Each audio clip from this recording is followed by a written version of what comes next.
Welcome to an eternity of basketball once again. We are part of the Globally Ballin Network. Another show on it is Who the Heck Are We? And their episode 50 guest coach Dante Alinsunurin. That episode is up already. And New Bulldogs magic and his philosophies. You'll hear about it if you watch that episode. Hang time with Denise Dinsay with Michelle Cobb from De La Salle University. Volleyball talk with Denise Dinsay. Catch that as well on the Globally Ballin Network. Of course, the Globally Ballin Network has a lot of original articles, audio, and video projects. Go to globallyballin.com and follow all the social media on the left side of that slide. We're on YouTube. All our episodes, except for the most recent 5 episodes, will be on our YouTube channel of Globally Ballin. So you have to subscribe and follow that channel on YouTube. Go to Globally Ballin Southeast Asia as well. Follow that on Facebook to get tidbits from all the shows on the Globally Ballin Network, including AEOB. And then Linktree/Globally Ballin, that's what you need. If you go there, you'll find everything else that I talked about just before this one. So make sure about that. So here we are. This is episode 83 of An Eternity of Basketball. I'm Charlie Cuna, together with Noel Zarate. He's back after 2 weeks. Welcome back, partner. Good to see you're alive and kicking. Thank you. And Yes. Yes, sir. Sid Ventura is with us. He just joined us right now. He's got some good news for us as well. We'll talk about that in a bit. Our guest for today, back in the 80s, of course, highly touted before he came to the Philippines, and he did not disappoint at all. Born and bred a Houston Texan, came here to the Philippines, took the league by storm with his outside sniping with that lefty jumper over there all the way out to three-point land, led his team to 2 finals appearances, Manila Beer and Great Taste. We're going to chat all about that later. Of course, we're going to talk about his Houston stint. Final Four, baby. Final Four. Let's just go every year. Why not, right? Under Coach Guy Lewis. Played in the NBA as well, all over Europe. And we're going to learn about all his journeys in this world of basketball. None other than Michael Young is with us today on An Eternity of Basketball. Michael, welcome to our show, and thank you for accepting our invitation to be here. Glad to be here. Well, we're glad that you're here. We're very excited to learn about your journey because it was a long career in basketball and lots of achievements on your part. You won. You were able to get to the finals in the NCAA. Won championships in Europe. You brought your team to the finals here in the PBA. But let's start from the start. You are from Texas. I'm not certain if Texas is seen as a basketball state in the States because there's football maybe, and there's been some baseball success as well over in Texas, but in Houston where you were born and raised, how did you get started in the sport of basketball? Who introduced you to it, and who influenced you to like it? Well, just growing up in the neighborhood, we couldn't play golf, or tennis, anything like that. What we had was basketball courts. And all the kids in the neighborhood, we would get together and play basketball or football every single day, and I really fell in love with the game of basketball. And as I got older, I got taller, and my high school coaches, junior high school coaches, really put the sport in front of me. But you did play. Did you mention you played football as well when you were younger? You do have that football body. So, what made you gravitate more towards basketball rather than football, Mike? Because of my size, I was a tall guy, not a real tall guy, but tall guy, and I could really shoot the ball. And just to sum it up, I was a better basketball player than football. So right. Uh-huh. You go where the success is, right? Okay, Noel, go. Yeah, I was gonna ask because you are a lefty. You have pretty good form on your jump shot. I mean, who influenced? Were you coached to shoot that way, or was it just natural for you to pick up a ball and just shoot it? Now, kids now, they have all kind of shooting coaches and strength coaches and all kind of coaches. But back when I played, we didn't have all of that. I just really took the game on myself, and I spent a lot of time shooting the ball. I used to wake up in the morning. I had to make 1,000 jump shots a day. And in order to make 1,000 jump shots, you might shoot 1,500, and it just made it natural. It made it more fluent, and that's how you become a great shooter. Yeah. Michael, How was who were your high school influences? career after that? I'm sorry, Sid. Go ahead, Sid. Yeah, I was just going to ask, who were your influences, early influences? Maybe NBA players that you looked up to growing up in Houston. Well, I'm from the Dr. J era. Julius Irving, he was my guy. And I really looked up to Julius Irving. Then we had our own Houston Rockets there. Really loved Malone, although he was a center. I was a guard, but I really liked his game. Mm-hmm. Moses Malone. Can't go wrong with those two. Huh? Yeah, you can't go wrong with those two guys. Those two are the best, right. and they did team up for an NBA championship a few years later. Over the east side, though. Yeah, how old were you, Mike, when you started really playing competitive basketball and decided that this was going to be your sport? And how tall were you already? I was always the biggest guy in my class. So playing competitive was in junior high. The 8th grade is when I started. I guess then 8th grade, you're what, 13, 14 years old, like that. But, that was playing school ball and being competitive. But, where I grew up at, playing on the playgrounds was more competitive than school ball because you played against guys that was a lot older, a lot bigger. And, that's how you develop your game. Mm-hmm. And so you were a guard ever since. You were a guard ever since. You mentioned you're a guard, but were you a guard because you were the biggest? Did you play center first when you were grade 9th grade, or did they put you at guard? Were you handling the ball? Were you Mr. Everything? I played center, but when I would get the rebound, I didn't have to pass it to the guard. I'd dribble it down the court. Because my coach, he seen the talent that I had for my size, and I was one of the guys that was like a 6'7" center.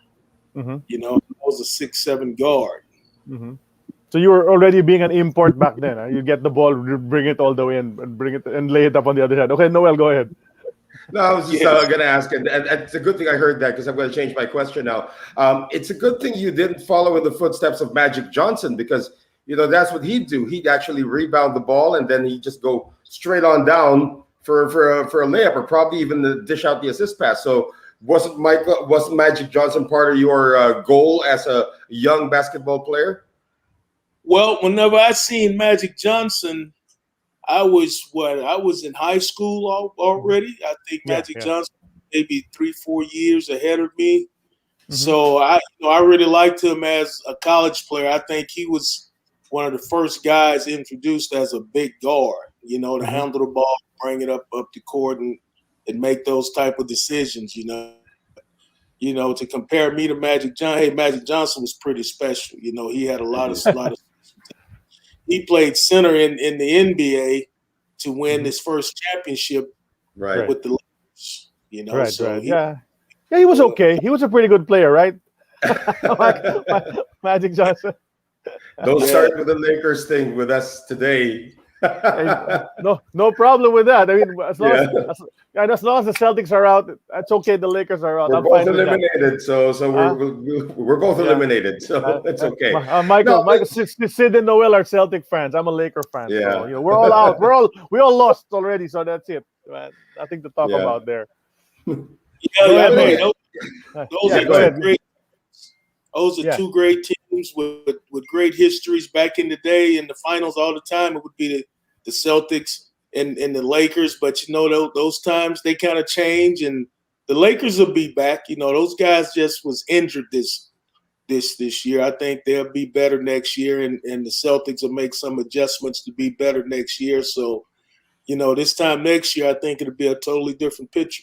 Yeah, that's what the great franchises do. At this juncture, I just like to point out, Michael, there are two guys watching right now from the bunch of guys who are watching us here on AEOB.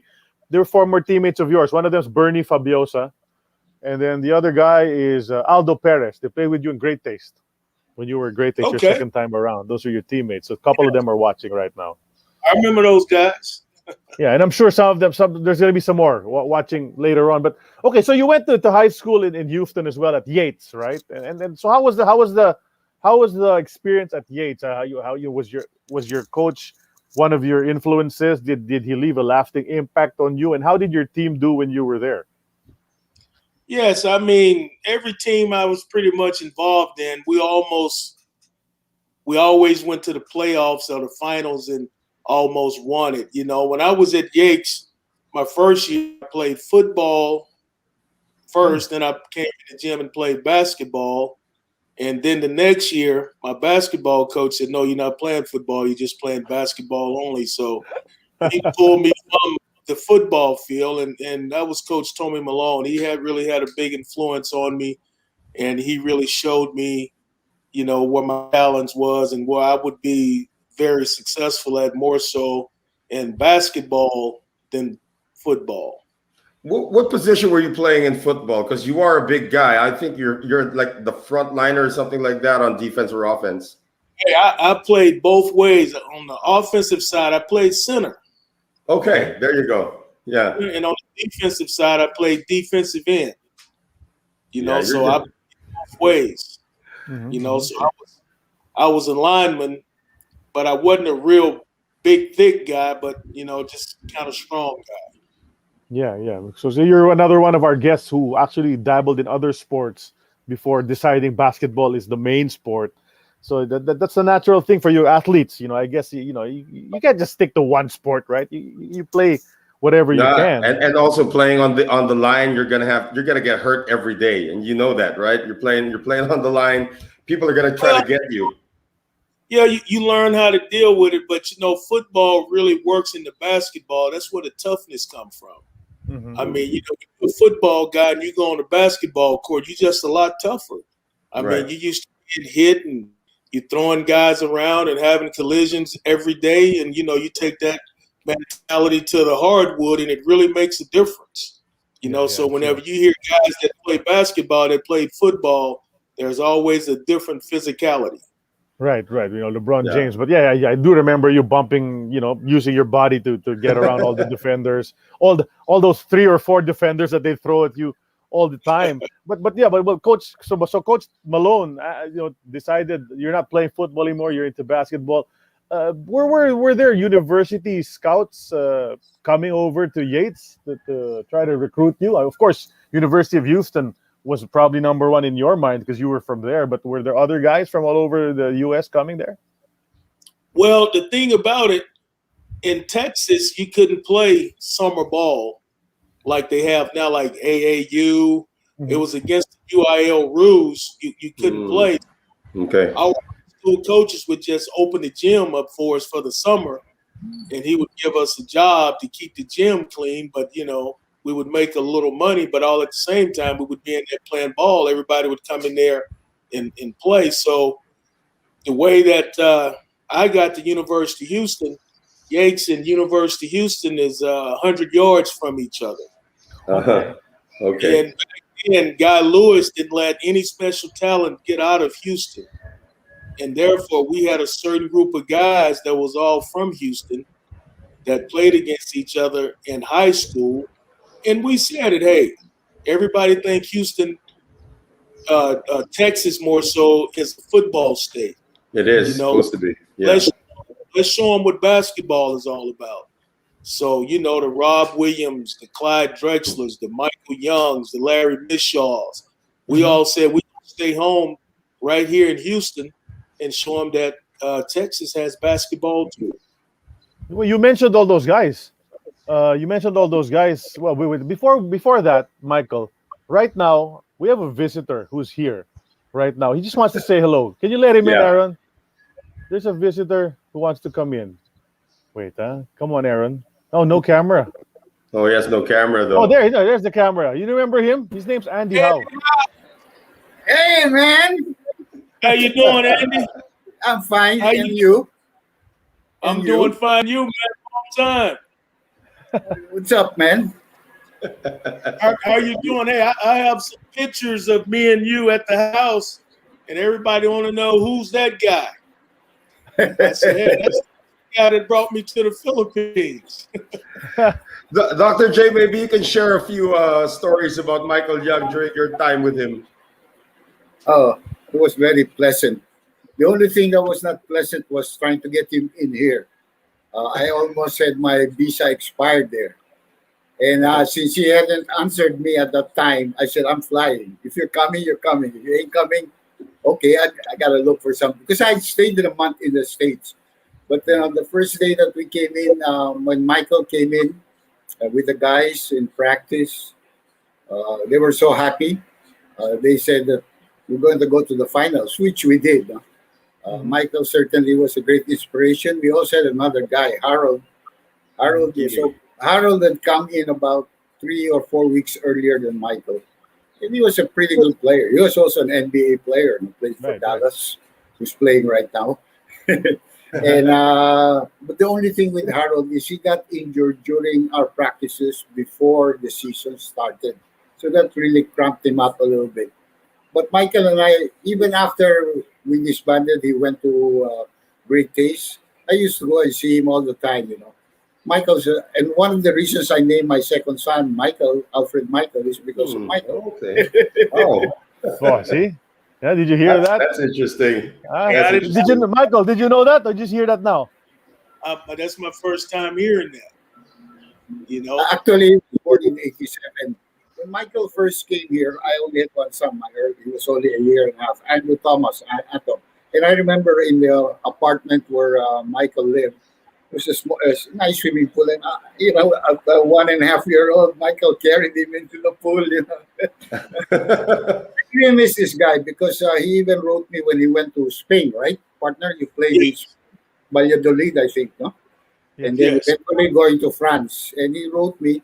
And every time I go to the States in 97, 98, 2000, so on and so forth, 99, I tried to find people to look for him, but I couldn't find him.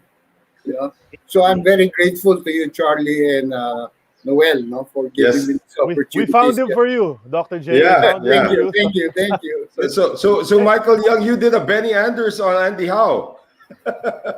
Almost. Almost. Yeah, but hey, definitely before the show was over, I was definitely going to ask about Andy. That was going to be one of my questions. I haven't talked to Andy, and man, it's been at least 20 plus years. Mm-hmm. Yeah, at least about 90 was the last time you sent me a picture of you getting married, man. Okay. Yeah, you did. Hey, Michael, what's your most vivid memory of Andy Howe as your team manager back then in '86?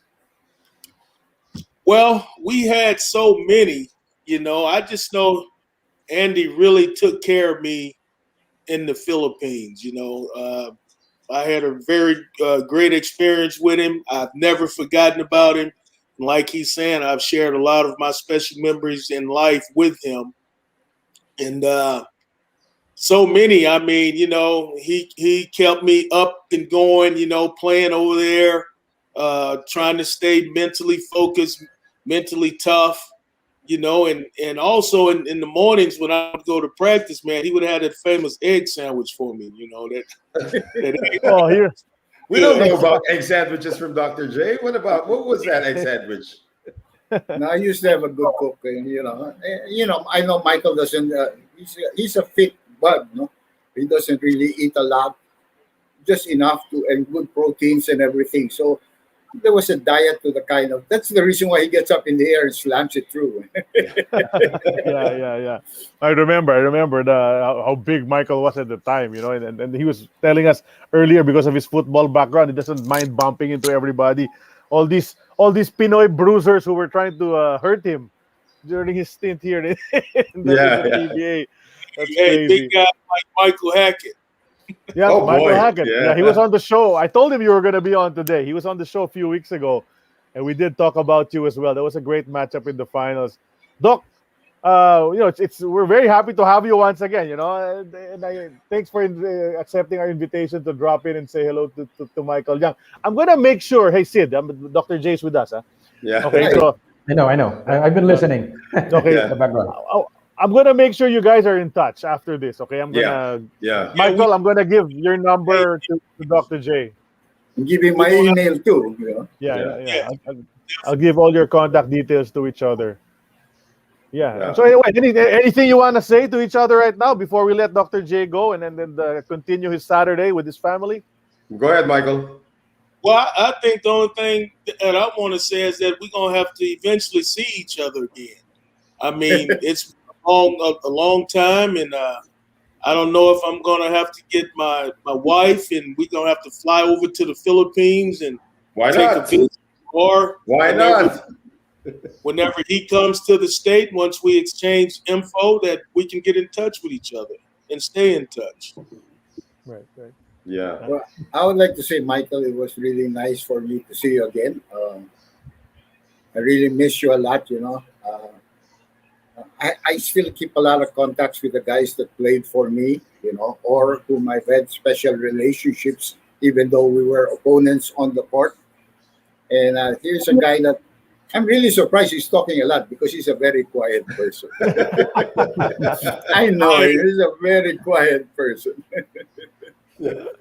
I am, you know, I'm a very quiet person, but you know, over the years, you know, when you're doing a show, you're doing media, you know, you really need to talk and be a little more vocal, you know. And once we finish this here, I'll go back to my silence. Well, you used to let your game do the talking, but you don't play anymore, so you have to talk already now. There you go. Right.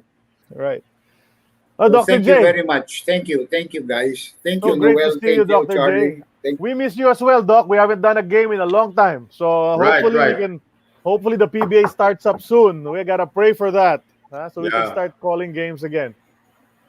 Take care, Mike. Mike. Take care, All right, Andy. Take care. I'll be talking back. All right, man. Okay. Thanks, Doc. Salamat. All right, man. Michael. Well, that must have been a shock, right? That must have been a shocker for you, Michael. Didn't think that you would probably get to talk to Andy. Seen Andy in a long time, and you know, he brought me in to the Philippines and really took care of me. He gave me a great experience there. Mm-hmm. Yeah, I made sure. I told him you were going to be on, and I said, hey, you want to drop in for a bit? Say hello to Michael. And like I said, I'm going to keep you guys in touch. But let's go back to what we were talking about, Michael, right before Andy came in. You said you mentioned that Guy Lewis didn't let the talents from Houston get out of Houston. He made sure they went to him. You mentioned Larry, Rob Williams, Clyde Drexler. Did you play against these guys even in high school? Were you guys knew each other? Were you all friends already? Yeah, we were all right there from Houston. We played against each other in high school. Like I said, in the summer, we didn't have AAU. Mm-hmm. Couldn't play those games. We would go to each other high schools in the parks and stuff and play against each other. I mean, all of us just grew up together right there in Houston, and we wanted to go to University of Houston and do something special. Right. And then Guy Lewis, of course, didn't want to let the talent out of Houston, but he found somebody from Africa and brought him in. So what was it like having Akeem Olajuwon come into the program and probably already thinking, oh, this guy's going to be a game changer? But what was that like, having Akeem Olajuwon come in? Well, originally when Akeem flew into America, he stopped in New York because he was supposed to go to St. John's. Yeah. And nobody came to the airport to meet him. That was his first stop. And nobody came, and he got on the next flight. His next stop was Houston. Yeah. And when he got to Houston, he showed up in a yellow cab. I'd never forget it. And we were sitting in the coach's office, and he walked in, and Coach Lewis and him, they had a good conversation, and we were getting ready to play pickup. And he went over to the gym and played some pickup with us. And in pickup ball, he had about 20 blocks. After that, Coach got him, took him over to the dorms, put him in a room, and he's never left Houston. Well, there's actually an interesting story about Akeem, but you're right, he did land in New York, and it was snowing at the time in New York, and nobody came to pick him up. And he actually had a conversation with, I think, one of the employees at the airport, and he said, "Where are you from?" He said, "I'm from Houston." Is it anything like Africa in Houston? Is it not snowing like this? Oh, yeah, you're going to love it there. It's like Africa. That's what made him go to Houston. If he didn't have that conversation with that guy from the airport, he'd probably wind up still going to St. John's. Yeah, well, Houston was his next stop. Mm-hmm. St. John's was his first stop, and he said Houston was his second stop. How Yeah. raw was Hakeem Olajuwon, Michael, when he first arrived? Because even in his freshman year, he only averaged 8 points a game. So I am sure he was far from what he eventually became. But what did you see when this gangly guy from Nigeria came over in your first practice? Well, he was just 17 years old. You can see he was very young. His upper body was very, very skinny, but he had his legs look very powerful, and that was from playing soccer. Well, he was a very powerful guy. He could really jump. He could really move and run for a big guy. And that's where all his success came from. You know, he could move and do things that other big guys couldn't do. I mean, he had a motor that was off the charts. You know, special player. You know, who would have ever known? Yeah. Became one of the 50 greatest. Yeah, Michael, I just want to ask about Coach Guy Lewis. Of course, you know, before you guys even came on board, he was already a legend at the University of Houston, you know, with Elvin Hayes back in the 60s. But how big of an influence was he in Houston, the Houston college scene? Was he as big as, say, Dean Smith in North Carolina? Oh, he was huge. I mean, you know, North Carolina and the coaches in New York, those guys got all the publicity because those were like basketball places, you know. But if you ever think about it, you know, Coach Lewis is one of the winningest teams. Just think about it. He went to 5 Final Fours, never won one. You know, he went to 2 with Elvin Hayes, and during my era, we went to 3. You know, so I mean, he was a very special coach. I don't think he got the publicity that he should have gotten. It took a long time to put him in the Basketball Hall of Fame. I think he should have been in, but he was a very special coach, a player's coach. I'm sure any player loved to play for Guy Lewis. How big was he, Michael? Because he did, in his bio, it says he played forward center for your same university. Was he a big guy? Oh, he was like 6'4". You know, back then in his day at 6'4", he was a big guy. Yeah. You know, but you know, he seemed to be a tough guy. You know, he carried himself like he was a tough guy around us. You know, but he was a good guy. Really was. So when the team got together finally, and what was your impression when you had guys like Williams, Drexler, Olajuwon, all of these guys, Anders, come all together and say, hey, you know what? We could make a splash in the NCAA. Yeah, well, you know, we knew it. You know, we knew it. Coach Lewis put a basketball schedule for us out there in preseason to be seen. And the Southwest Conference was not a bad conference. You had Arkansas. You had a lot of other good universities in there. But we were just waiting on the tournament. I mean, like all the guys, you know, the colleges that we played against, you know, we were not afraid. We knew we had just as much or not more talent than what they had. You know, nobody knew about Houston. We went to the tournament. They were saying, hey, who is this University of Houston team? You know, but we had a lot of confidence in us. So talk about the word Phi Slamma Jamma and how that came about when you all came on board for the University of Houston. Well, it was a guy, a writer for the Houston Chronicle named Thomas Bunk. And he came up with the name Phi Slamma Jamma like a college fraternity. You know, Texas' tallest fraternity, Phi Slamma Jamma, you know, and it was a real catch because what the name said, you know, we were famous for dunking, you know, Phi Slamma Jamma, you know, and it really caught on, and it was very, very special. Yeah, and you guys embraced it. Remember, you had T-shirts already, man. There was a time you guys were all wearing. There's a shot of that in the doc. You were all wearing the T-shirt and all that. But you did have the personnel who would actually dunk. I mean, were there guys who didn't usually dunk, but when you were called Phi Slamma Jamma, they started dunking?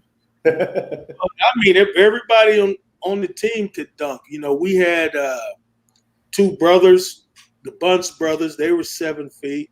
You know, I mean, we had a big team. I mean, our team was a size of a NBA team, as well as our point guard was Alvin Franklin. Y'all remember Alvin Franklin? Yeah. Uh-huh. Great taste. Yeah, played for Great Taste. Yeah, but we had some pretty big guys in certain positions. Mhm. Yeah, I was looking at the lineup, the 4 years that you played there. You had Rob Williams in your first 2 years, and then Alvin Franklin came in a bit later to become one of the regulars. Hakeem came in your sophomore year. Clyde left before your senior year, but the consistent one there is really you, because you averaged double figures in all 4 years, and you were the leading scorer in your junior and senior years for this squad. And so you had a lot of success. You were second place in the SEC twice. You were first place in your latter 2 years. So you were winning. You were beating people. You reached the Final Four. But as you said, you didn't win the championship. How did that feel for you guys? I mean, how was the atmosphere after losing, especially the heartbreaker against NC State? Yeah, that's the one. It really hurts to lose. And as I get older, I can deal with it better. Just look at it from a standpoint. You know how hard it is to go to 3 Final Fours? Not even talk about winning it, but just to go to 3. But early on, of course, whenever we first lost the games, it was a bad feeling, but I felt like we could have won it, but, we just couldn't get over the hump with that, and I think that had a lot to do with Coach Lewis being inducted into the Hall of Fame so late. Yeah, because they felt like his team should have won at least a couple of those Final Fours, but, I don't feel bad about it. I went to 3 Final Fours, 4 NCAA tournaments, came away with no wins. But, I'll sit down and talk to any college players, about how many Final Fours did you go to? I went to 3. You talking about a great experience. Right. Great experience. That's right.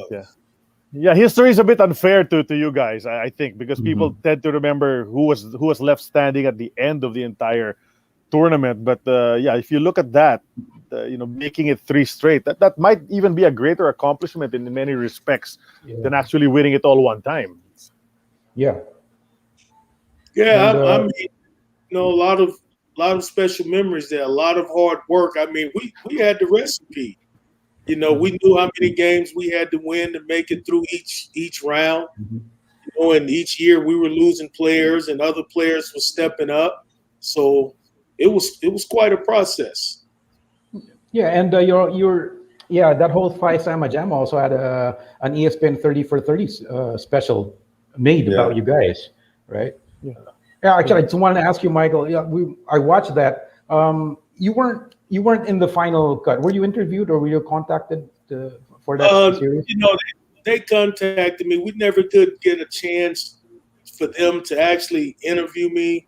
I have 5 kids, active kids.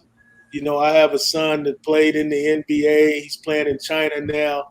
I've been various places with him. I have another son that played college basketball. I have a daughter that's in college.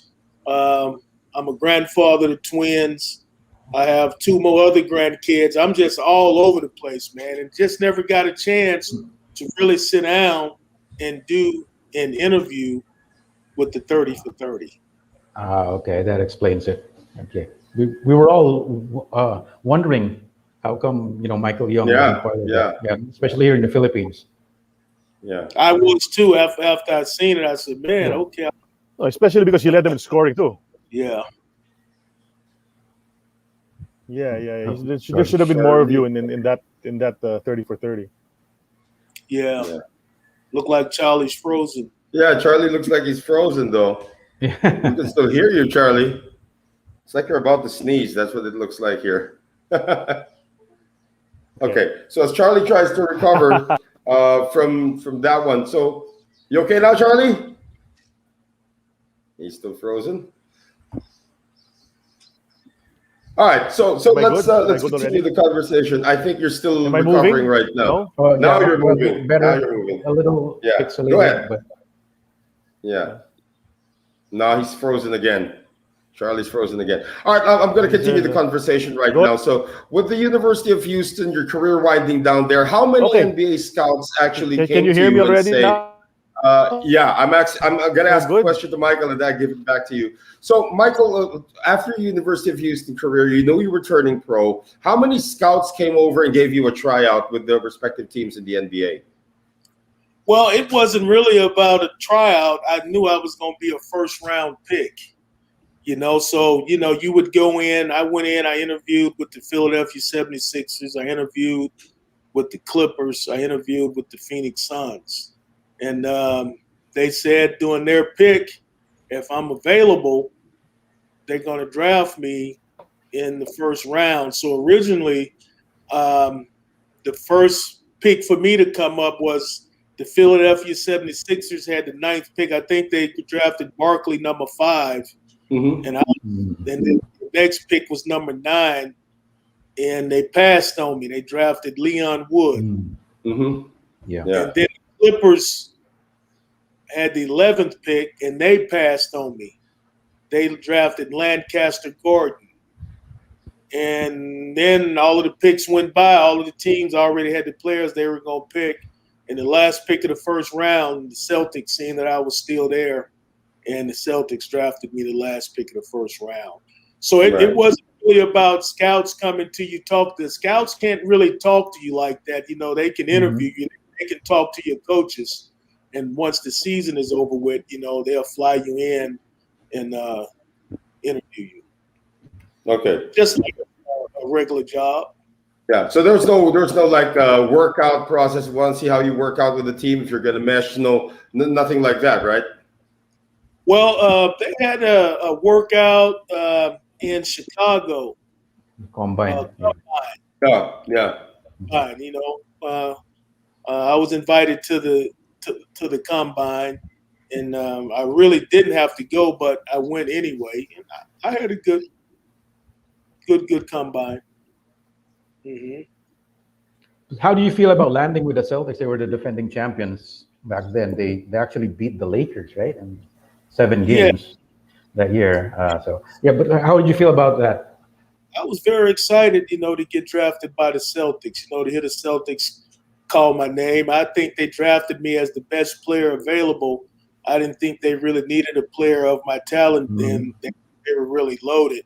I think the 76ers is the team I should have went to with my guy, Julius Irving.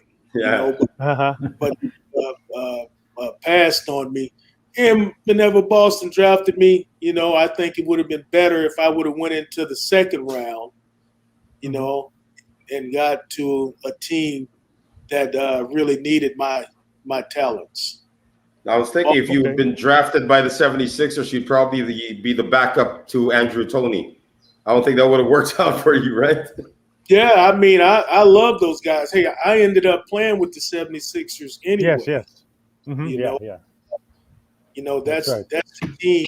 And, whenever I went to them later on, the general manager there said he made a mistake. He should have drafted me right out of college. So, you played with them right before you came to Manila, right? For Manila Beer. Right. Yeah, we're supposed to have a guest already now, right? There's another guest. He's there. He's waiting. He's waiting, yeah. Okay, let's bring him in. There you go.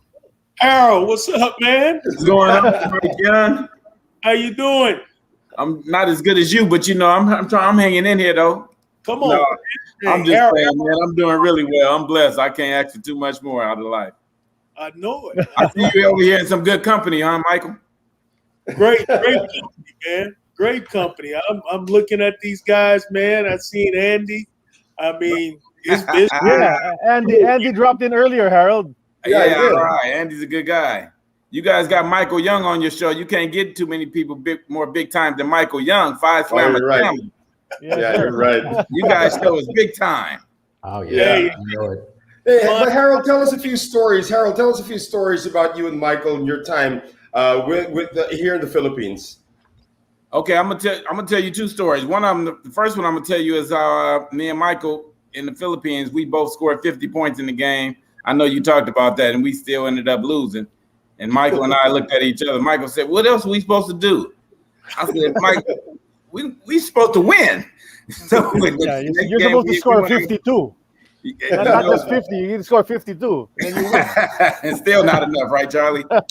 Hey, but also I went to visit and stayed with Michael for a while in Houston, and Michael's wife was having a baby, and she had a baby, and then after that, I said, "Okay, Michael, I'm gonna go home, and now that I've seen you, I used to do whatever Mike do, I try to do it. So I said, I'm gonna go home and I'm gonna make me a Michael too, just like you. I want you guys to meet my son, Michael. I love it, Michael. Hey, how are you doing, man? Michael was named after Michael Young. He played overseas. After he graduated from college, played in college. He played overseas in Venezuela. He was born out there, so he was able to be an import playing over there. And hey, nice to meet you, Michael. Yeah, man, still in Pampers, man. So he's a good guy, just like Michael Young. He just had a birthday yesterday. I can't believe it. That was 28 years ago now. So, wow. Hey, when I first met Michael Young, we played in the Cougar Classic. It was a tournament in the University of Houston where Phi Slamma Jamma played, and they had King Olajuwon and Clyde Drexler, and we went out there to play, and Michael and I both were on the all tournament team. And actually, this was when Clyde had already left. So Akeem was still there though. So me and Michael Young, we had made all tournament. They gave us these watches. So Michael and I, when we played in the Philippines, we both still had the watch. That was kind of cool that we had that thing. That's something to remember. But I don't know if you got to the part earlier. Sorry. What I remember most, we had a driver named Ernie who used to drive me and Michael around, and Michael and I would go and buy some suits and the material and take it to the seamstress, and we bought tailor-made suits and tailor-made shoes and had our initials on the shoes. Man, me and Michael was trying to go shopping every day out there. We had a great time. I need to visit the Philippines again. Yeah, you guys have to visit, man. When it's all over. And get that same drop. Was his name Dante? Yeah, we had a driver named Dante at first. Then we had Ernie. They made sure they kept us out of trouble. They gave us a ride so we wouldn't have to ride the jeepney. That's amazing. Hey, I don't know if you heard that part earlier, Harold. Of course, you weren't on the show yet, but Andy Howe actually named his son Michael after Michael as well. Yeah, Michael was. It's about probably 100 guys in the Philippines named Michael. The way he was shooting those 3-pointers over there, scoring 62 and 55 and all of that. And he being a good guy, you want your son to be named after somebody positive, doing positive things. And Harold, you led the league in assists. That conference, a lot of those assists were to Michael. Yeah. No, I think all of them was to Michael. One or two to Atoy. Yeah, you got to be careful. You get the ball to Michael, you hope you get an assist because you're not getting it back.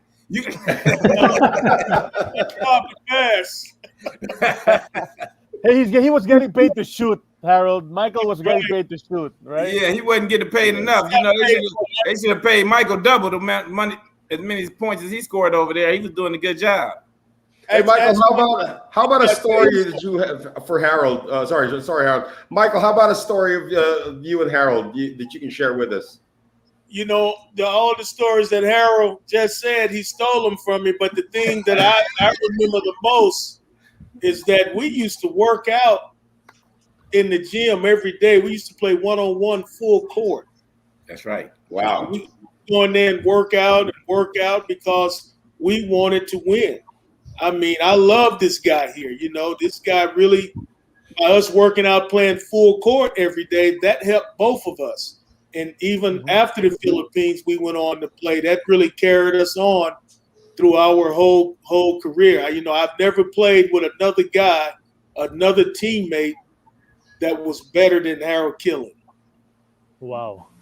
Guys, we're not supposed to be there yet because we're going chronologically. We're not there yet at Manila Beer. But since you're both here already, can you talk to us about the finals against Ginebra? What do you remember? What were you guys talking about when you get after the game? After you lose, after you win, what would you guys tell each other? I remember playing after we lost that game. We both scored 50. We had to get some strategies to play against them, And I also remember Jaworski beating the heck out of me every time I'm going to the basket. Then they had the Lozaga brothers. They were fouling all the time. Then, with Michael Hackett and Billy Ray Bates. Michael Hackett had scored 100 points in one game. And Billy Ray Bates had a good career with the Portland Trailblazers. So they was a tough opponent. They was about the only team that beat us that year. So we had a tough opponent. We was a good team. I wish we can go out there and play them again next weekend. I felt like that year we should have really, really won it, but those guys played some tough basketball. A lot of calls wasn't called, but hey, I'm not complaining. I really, really enjoyed it. And I mean, whenever you lose, and you learn this as a pro, it's short thinking. I mean, you got to get ready for the next one. I mean, you think about what you didn't do right, then you got to move on. And Harold did that the best. Yeah, you guys were a great tandem, the two of you, man. You guys were pretty exciting. People remember you. That was just one conference you were together, but everybody remembers you guys. Right. Yeah. Oh, yeah. You have any messages for each other? I want to give a message. I want to shout out to Jacob Young and to Joe Young. I watched them play in college and in the NBA, and they did a good job and take after the dad. I remember being in Michael's driveway. His son said his jump shot falls softly from heaven. Michael and I laughed at that. Michael looked at me and said, "Man, I never heard that one. I got to use that one sometime." That's a nice line. Huh? Well, definitely, man. Those guys love the game. Jacob is going. He's going to play in Oregon next year. So he's gonna finish up there. Joe is now playing in China. Harold Michael Jr. has twins. Wow. Joseph has two, Zoe and Joey. So everything's moving along, man. And it was really a blessing for me to see your son Michael, who you named after me. I remember that, but I didn't think it was 28 years ago. That's incredible, isn't it? It is. Yeah. It really is. Well, time flies. I know this is Michael Young's show and it's his night, so I just wanted to stop in and say hi and shout out to Michael and his family, and you guys doing a good job over there in the Philippines. I'm gonna see you when I get there, okay? Thank you very much. Hey, Mike, I'm gonna talk to you soon. Thanks. Man. I love Thanks, you, boy. Harold. Hey, always good to see you, man. Okay, champ. All right. all right, Harold. Yep. Thanks, Harold. All right, bye-bye now. Wow. Obviously. So it's like Yeah, like that thing called "This Is Your Life," right? You got Andy Howe come in, you got Harold Keeling come in, and we don't know who's going to come in. Maybe we get another guy come in, probably Billy Ray Bates. Who knows? No, but then all of we talked about it earlier. I know you guys when I was having internet problems, you guys jumped into the NBA already. You were drafted by Boston and all of that. But I just want to ask, where were you when Lorenzo Charles caught the short shot and dunked it in?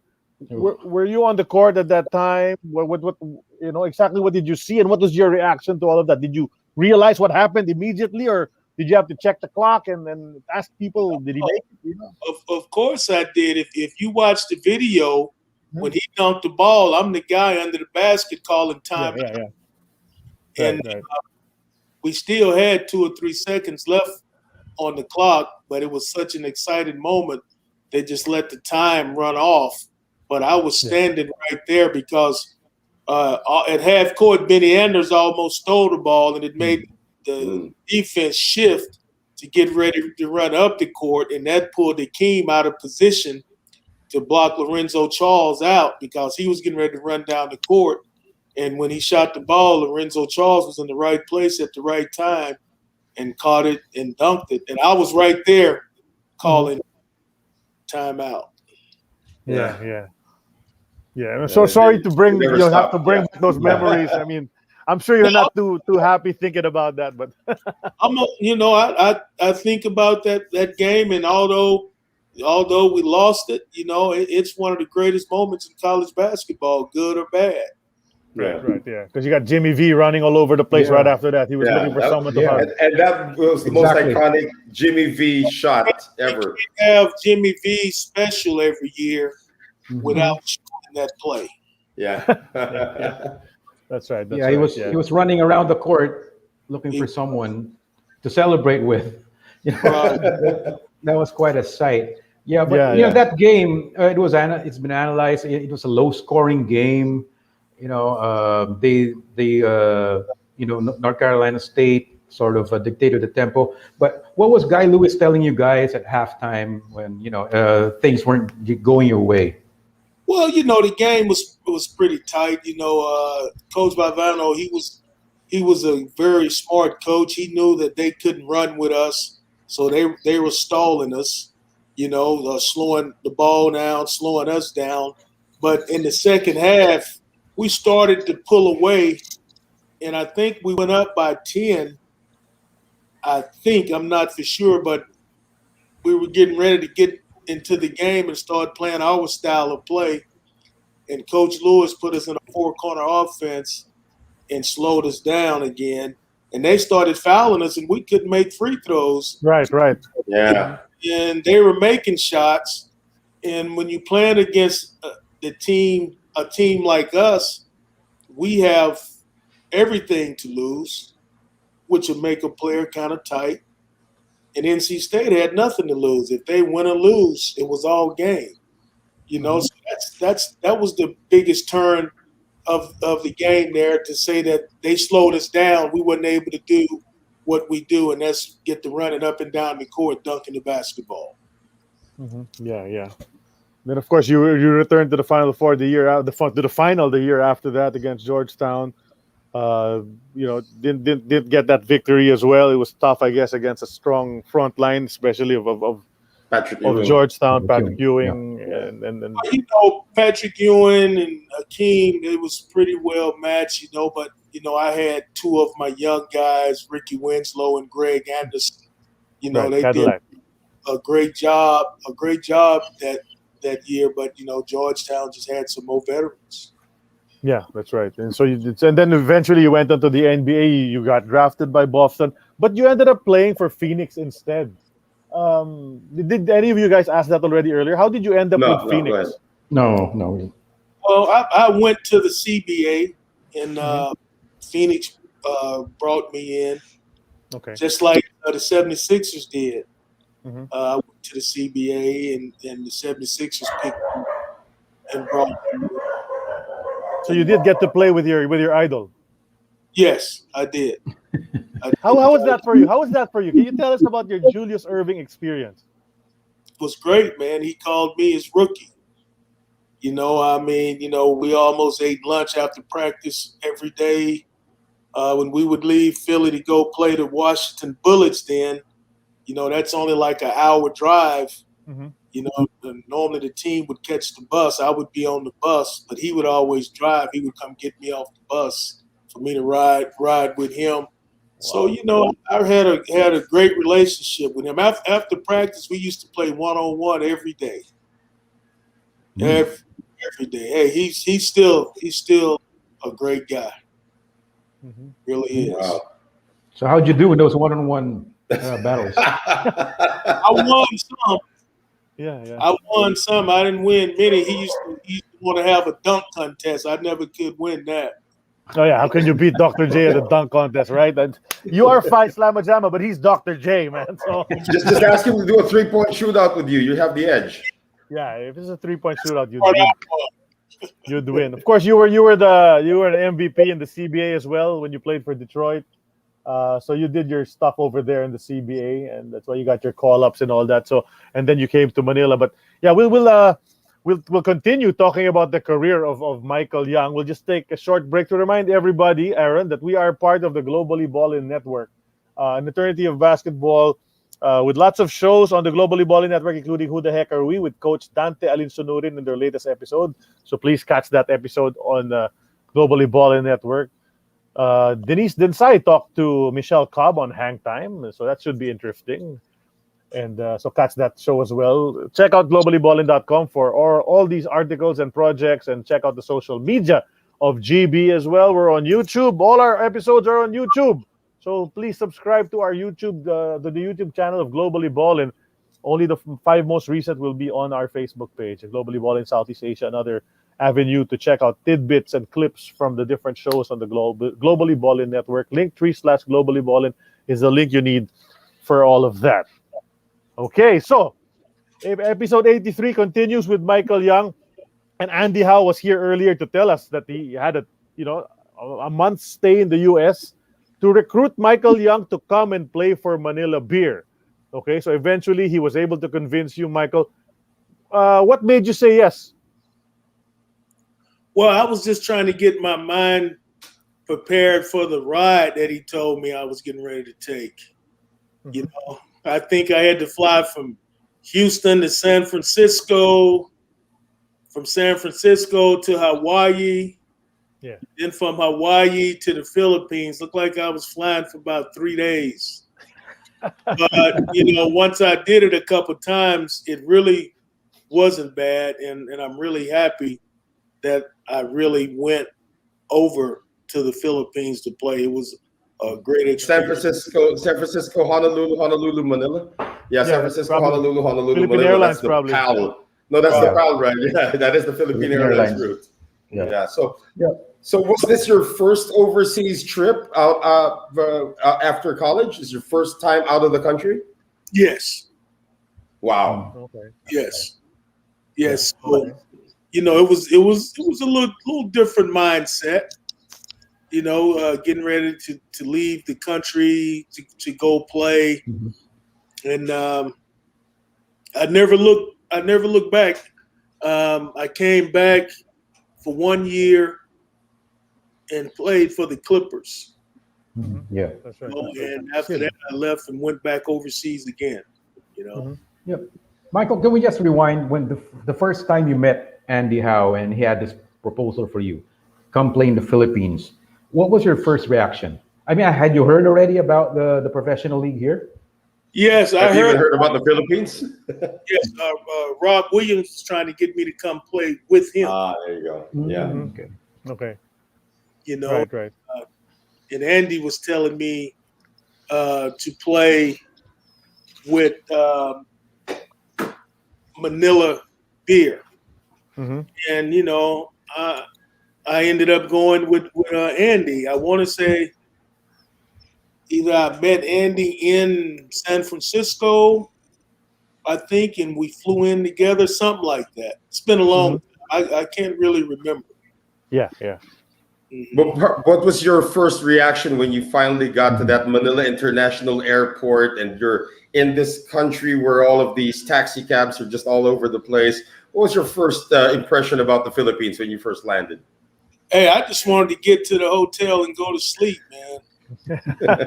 and when I first got in, it got me to the hotel. I got something to eat and fell asleep and got me up early the next morning. And I went to practice, and then that's when my view of the Philippines started going on. And I didn't really know much about it then. I thought it was like a very tropical place, looked like a place where it was beaches and stuff like that. But no, the Philippines was. I seen all the jeepneys and stuff like that, and all the smoke and stuff. But hey, I mean, I grew up tough, So for me to see anything, nothing. It wasn't a big deal. I was there to play basketball. You had played with the premier program Houston, and then you played in the NBA, CBA. Then you go to practice the first time, here with Manila Beer, and you see this cast of characters, 2 former MVPs, Abit Gidabe and Atoy Ko, and the rest of the team, Yoyo Villamin, etc. What were you thinking when you entered practice there? You saw, of course, Harold's there. You probably spoke to Harold first, But when you're looking at all these guys going through the drills and you're seeing Atoy Ko shoot all these loopers from outside and making every one of them and all that, what are you thinking? What's going on in your mind right now? Do we have a chance to win the championship? This looks like a good bunch of players, or what? Or I think I have my work cut out for me. What are you thinking? Well, I took Andy Howe's word. He told me we had some veteran guys that we would have a pretty good team. And he was talking about all of the players that you're talking about. I can't really remember everybody name. I remember the players and said we had Harold, and I didn't know who the players were from the other teams and what the league really looked like. So my first impression, I was okay because for me, we had some guys that could shoot the ball, and shooting is big. You know, if you have guys that can score, that means you can win. Okay. Who was your first friend among the Filipinos when you met them? Who did you first, have a relationship with? I like this guy. He's cool. Who among the Filipinos became your first friend on Manila Beer? You know, I can't pinpoint one. And I was good with all of them. And I want to say one of them, one of the younger guys I really became good friends with, I want to say Alan Keidick. That was a great taste. Yeah, that's a great taste. The taste. year Right? after. Yeah. That's a great taste. Yeah. He was a rookie. I'm getting it confused. Yeah, so I guess it was. Right. You know, all of the guys were good. I mean, everybody was friendly, and you know, I went over to players' house to like eat, and we did things together as a team. You know, and I just can't remember just one player to say, well, I was cool with him. I was cool with everybody. But how big of a deal was it for you, Michael, to come here for the first time and then have a couple of your former college teammates playing for another team? You know, Benny Anders. We're talking about Benny Anders and Rob Williams. Rob Williams. I thought it was cool, you know, because Rob Williams had been over there before, and he came home, and he was, like I said, he was trying to recruit me. And so he ended up getting Benny instead of me. You know, he was telling me, Mike, if you don't come, I'm going to bring Benny. And he brought Benny, but all at the same time, he had no idea that I was talking to Andy Howe about for Manila Beer. Right. So when did he Franklin find out? had already played here too. Yeah, but when did he find out that you were going to play for Manila Beer? Only when you were in the Philippines already? Yeah, probably, right? He was already over. He was in the Philippines. Yeah. You know, he was there before me, and I want to say they may have played a game or so. I think the league had already started before I got there. I want to say that, you know, and he seen me come over there, and you know, he was cussing and fussing at me because when we played them, I hit a buzzer beater at the buzzer. Yeah. And ran out of the gym to eliminate him. Yeah. He eliminated my team. Yeah. He was. That was the semifinal. Yeah. That was the semifinal matchup. You knocked them out. 1 second left, top of the key, right? Off the backboard. And straight into the locker room. He went home. Yeah. And took off. Hey, whatever happened to Norman Black? He's still here. He's still here. He's still here. PBA, yeah. Okay. His What's son, your his son recollection of plays for Norman him. Black? Yeah, but His what's son your was the recollection rookie of of the Norman year. Black? Yeah, well, we have photos of him. Okay. Norman's son is already playing in the PBA. Really? Okay. Yeah, playing for him. Yeah. Well, hey, And he let's was talk Rookie of about the Year. that. Since we're going back with those memories and all the Norman Black, let's start the photo. We have a photo slide show right now, Michael. Let's look at the photos. Here you are at the University of Houston. That's the What guy. can They're you two guys tell us? taller than Hakeem. Yes, those are the two Bunch brothers I was telling you about. Yeah. And this guy that's number 12, that's right below me, Renardo Thomas, he passed last week. They had his funeral. Oh wow, okay. Out of Alabama, out of all of the guys that I played with in college, he and Rob Williams is the only two that has passed. Wow. Yeah, so you have Alvin Franklin there in the middle, and then Benny Anders on the left side, standing. That's Benny. Rob, he was already gone to the NBA. 22, is that Clyde? That's Clyde, right? That's Clyde, right? 22? That's me, Clyde, Akeem, Larry Bishaw. Yeah. Anders, Reed Geddes, Alvin Franklin. I'm sure. This great is before memories. Cadillac, right? This is before Cadillac. Yeah, Cadillac came in 84, 83. Because Clyde is still there. Clyde, Bishaw left. Cadillac and Ricky Winslow came in. Right. They both made the NBA as well. Great. Yeah, well, that's So long- 4 or 5 Slamma Jamma without Rob Williams. This is 40 years ago. Oh my Yeah. gosh. That is 20 years ago. Yeah, That's a pretty long much. time, man. Yeah, where is Benny Anders? Well, they found him already. That was the question. Yeah, that was the whole quest of Phi Slamma Jamma 30 for 30. Yeah. They tracked him down. That was Yeah, a good photo. nobody could really find Benny. You know, that was pretty much Benny deal.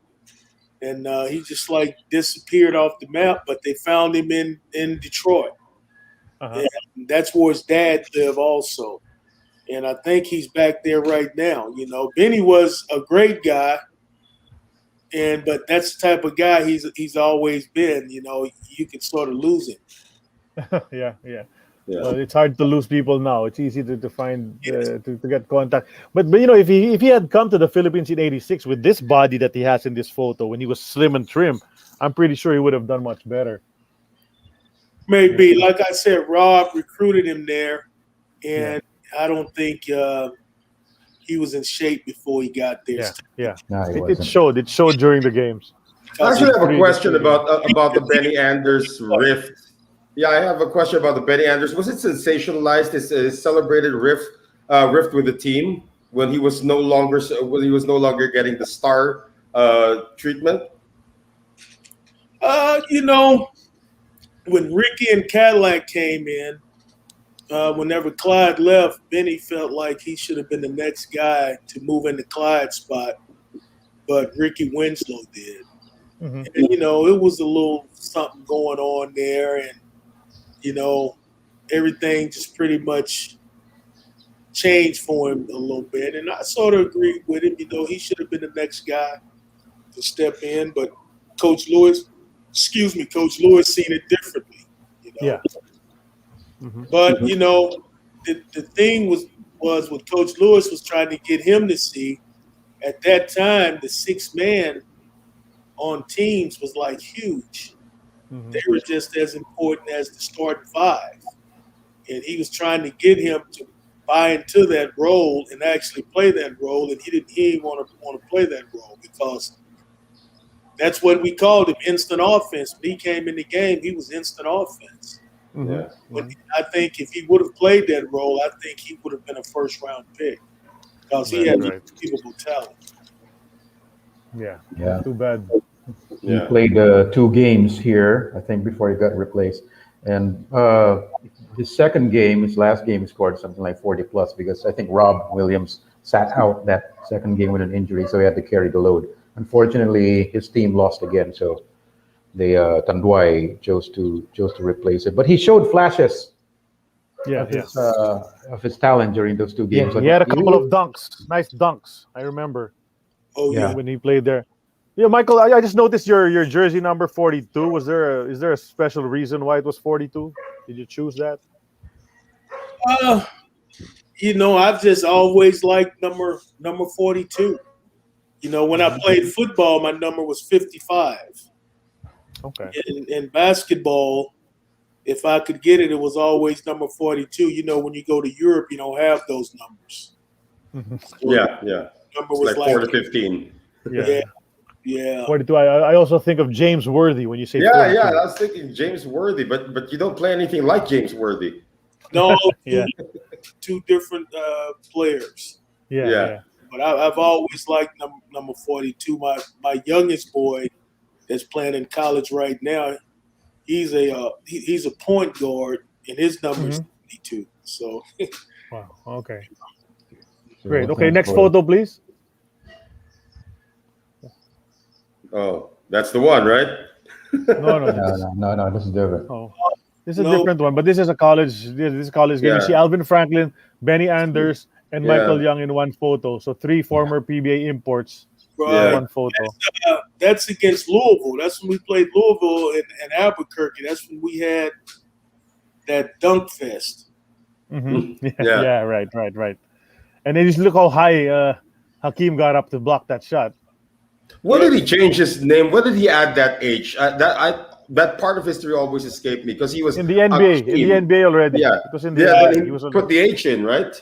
Right. I guess when he first got here, you know, everybody thought it was Akeem, and he knew it was Hakeem, but he just never changed it until he got in the NBA. So I guess he felt comfortable with saying it's an H instead of an A. Right. Okay. This might be the only photo that features 3 former PBA imports and 2 NBA Hall of Famers. You're right. Yeah. That's right. That's a great photo. We don't know who the players of Louisville are, though. There might be a PBA import in there as well. Well, yeah. Well, I know that's Lancaster Gordon and that's Charlie Jones. Okay, so they didn't play in the PBA, but yeah, they're the NBA talent as well. Yeah. Lancaster Former Gordon, Louisville player who played in the PBA was Billy Thompson. Lancaster Gordon, that's the guy the Clippers drafted instead of me. That's right. Right. Well, there's Hakeem doing his thing. Boy, oh boy, look at how close his head is to the rim. You actually played in the NBA, Michael. You actually played with some guys who became PBA imports as well. You played with Leon Wood, with Philly.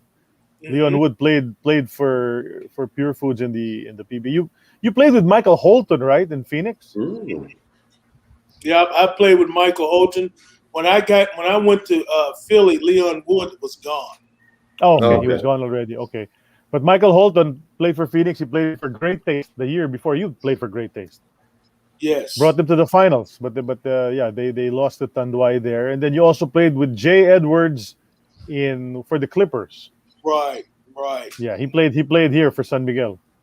Okay. As well. So these are guys that you played with them, and they played here as well. Some other guys also, of course, in the NBA draft that you were in played here in the Philippines. Guys like Kenny Fields and Corey Blackwell, Steve Burt, Steve Coulter, all those guys. Lou Jackson, Joe Binion, Bobby Parks, David Pope. All these guys were from their draft. Whole bunch of you guys played in there. Hey, but that's one of the richest drafts in NBA history. You're talking about the '84 draft, perhaps still number 1 overall in terms of. Do you agree with that, Michael? Was that the best draft class?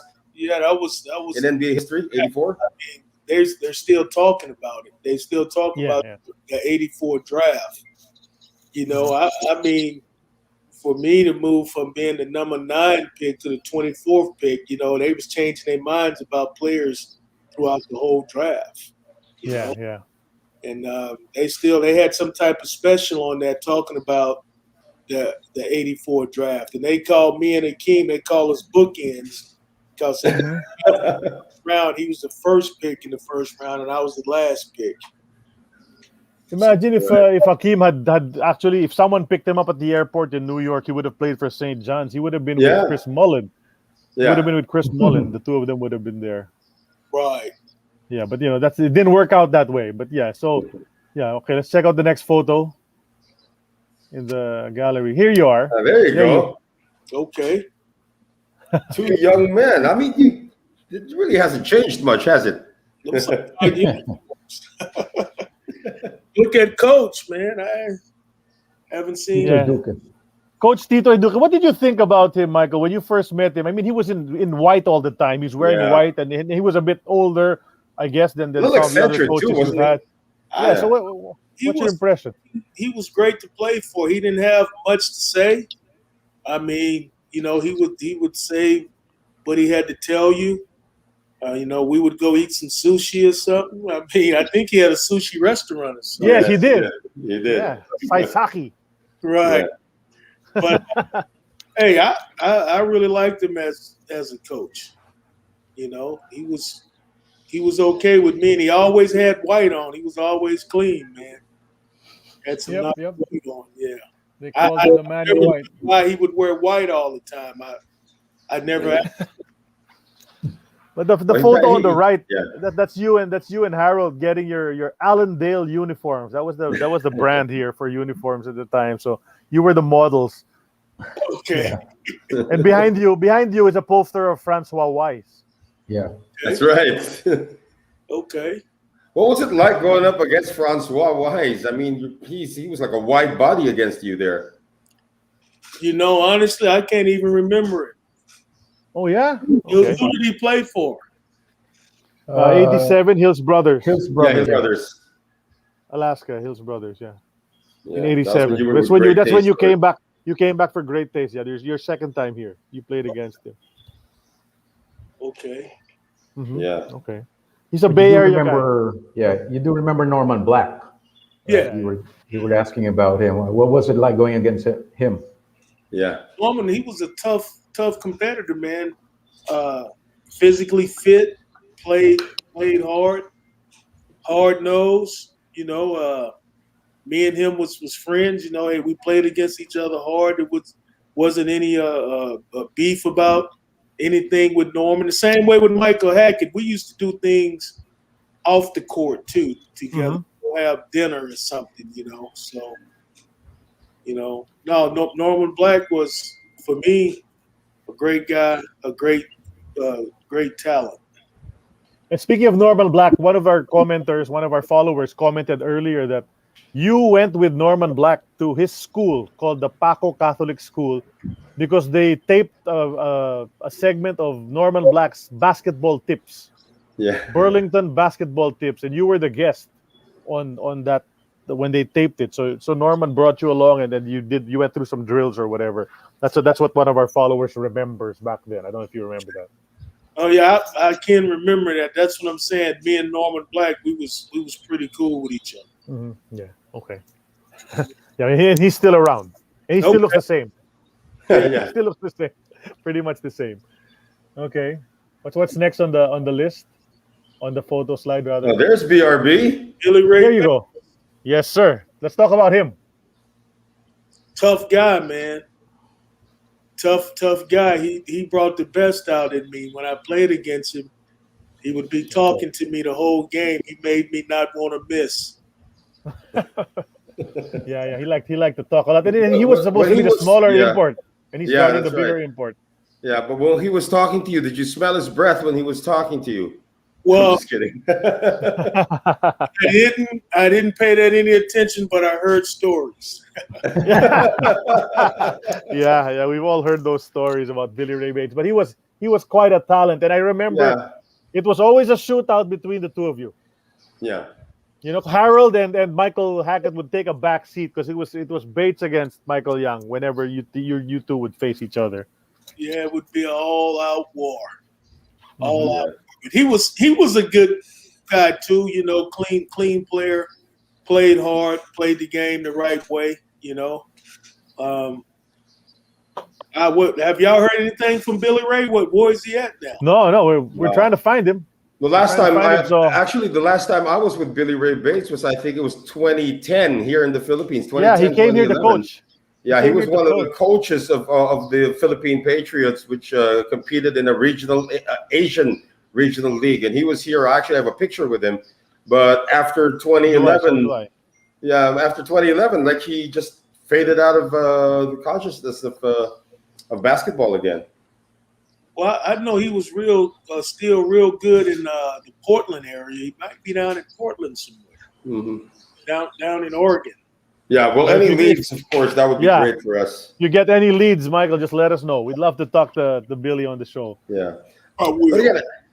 How special was it with Billy Ray Bates? They called him the Black Superman. I mean, Michael Young didn't even get a moniker in the PBA, but they called this guy the Black Superman. So what was it like? How special was Billy Ray Bates? Well, I mean, I enjoyed playing against Billy Ray Bates because, I had heard all of the stories. I had a couple guys back home that were a little older than me that played against Billy Ray Bates and played with him, and saying how great of a player he was. I know he did a good job for a little while with the Portland Trail Blazers. So, I mean, Philippines had some great imports over there, had some great times playing against those guys. If especially during your time. Your time was one of the best for imports. Yeah. Yeah, that particular conference actually was loaded. That was a loaded. Was it the 86 lineup. One, right? Yeah. Yeah, 86. Dexter Shouse for Rochelle. I talked to Dexter Shouts about 3 weeks ago. Oh yeah, he was on the show. He was on the show as well. Okay. Yeah. I gave him your number. Yeah. That's why. Dexter, yeah. Mm-hmm. What's next on the? Next photo. This is great taste already. Yeah. Is that third kill? Yeah, it's third kill. Mm-hmm. Yeah. Another great competitor. Yeah. NBA champion as well, huh? Yeah, you faced him. You faced him in the finals as well. How was that matchup for you, Michael? What do you remember from going up against David Thirdkill? Hey, it was a good matchup, just like with Billy Ray Bates. You know, David was a little bigger than Billy, and he could really play, man. He could really play. I want to say, of course, they won the championship. You know, Yeah. and great player, good guy as well. He he wasn't a 3-point shooter, right? He's more of a perimeter guy, about 15, 17 feet. Yeah, but he was a defender too. Mm-hmm. Now look at him. He's overplaying your left side. You're not going to score many points if he's playing defense on you like this, right? Yeah, I mean, you know, he had a lot of experience. Even when he played for the Celtics, you know, he would normally be guarding the guy that the score. You know, but everybody played me on the left side. I was still. Yeah. Tanduay takes game 1. Lakers take the NBA crown. That was the first of the back-to-back. You must love this cover, Charlie. Yeah. Oh boy. So I want to ask Michael, what are your memories about this Great Taste team? Okay, when you came back, Manila Beer was no longer part of the league. How were you? Well, who approached you from Great Taste to play for them? You know, I can't really remember. I can't remember if I spoke with, I want to say a player, Ricardo Brown. Yeah, Could have been. Probably. Could have been. yeah. Okay. Maybe it was Ricardo Brown. I can't really remember. I don't know. I think the only reason why I didn't go back to Manila Beer because it wasn't Manila Beer anymore. Right. Yeah. They disbanded right after you left. Mm-hmm. Right, because wasn't that like the president of the Philippines team or something? Something happened. I don't know. They might have had something to do with it because that was after the revolution that ousted that presidency. Well, yeah, I don't know. Maybe it's there were some other reasons, financial maybe. Might have been more financial. Actually. Yeah. Did you hear anything about that Manila Beer was going to be closing after you left? I heard that. I want to say before I left, and I started hearing about Great Taste Coffee, and I think it was some more teams too, but I can't really remember how I ended up signing with Great Taste Coffee.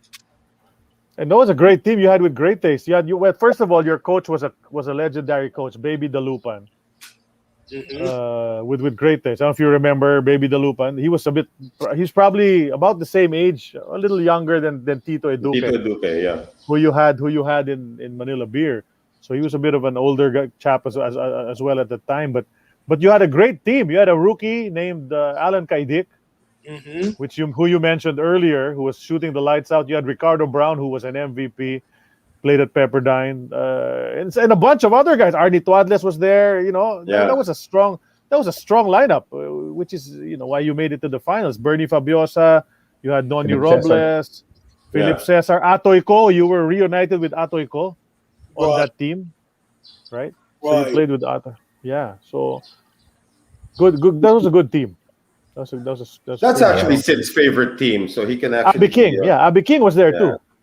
Sid Ventura loves Great Taste, so he's a diehard actually. So, what was it like, Sid? Did you get that Michael Young brought you guys all the way to the finals, only to lose to Tanduay? Yeah, when as a fan, I heard that Michael Young was signed up by Great Taste. I immediately thought, oh, this is in the bag. We're going to win the championship. Because they also got Alan Kaidik. Yeah.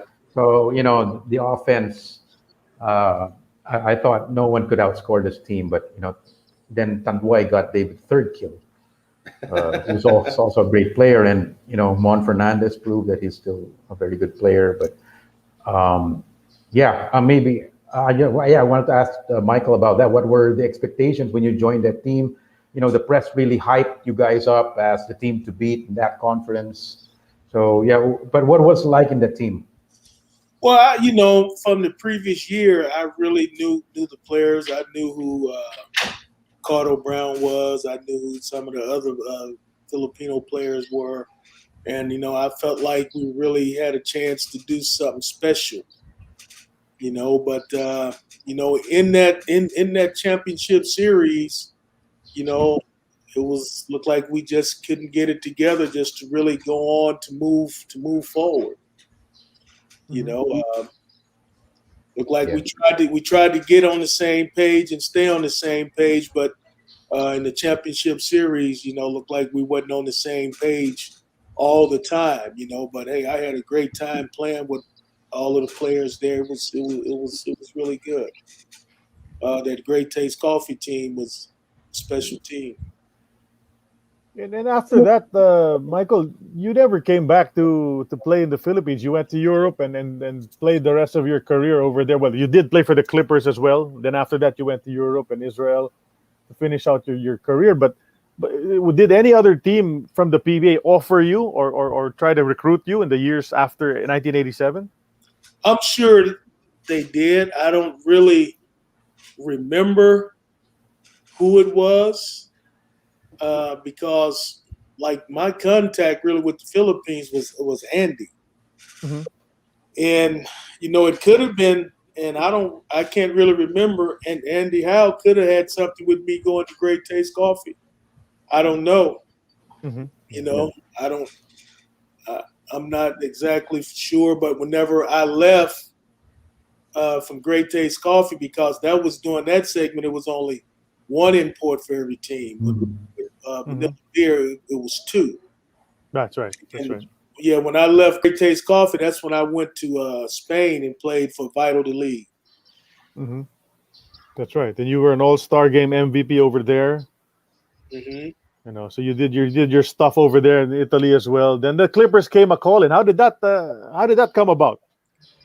Well, they had a Clipper scout over in Spain. Just, they have scouts go over and watch games and watch players, and he invited me to their to the NBA Summer League, which was California, to play Summer League with the Clippers, and I did.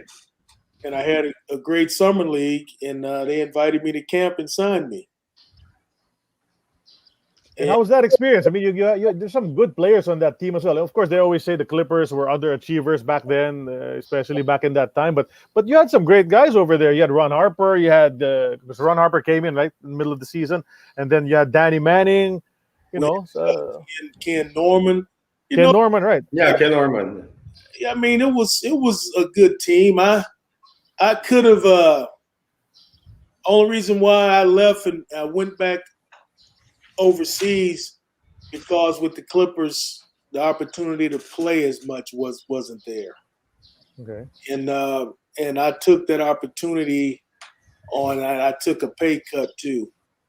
So I took a pay cut, and I took a cut in playing time. So I was still young. I still wanted to play, and who don't want to make a little extra money, Right. Moved on.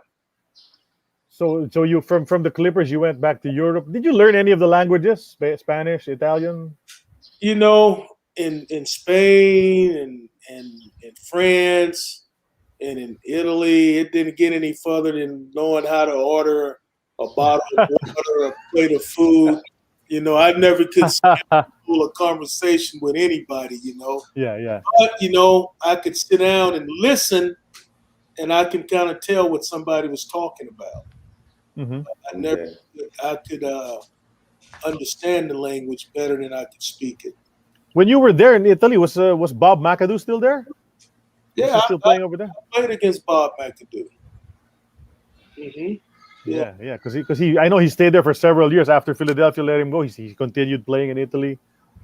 Yeah, I played against Bob McAdoo. I think he gave us about 50. Oh wow! All on jump shots, right?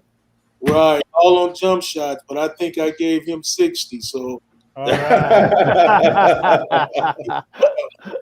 Yeah. Did you also play against? Yeah. Did you also play against Kobe Bryant's dad over in Italy? Yeah, Jelly Bean. Of course. I played against him over there, and I can remember Kobe running around.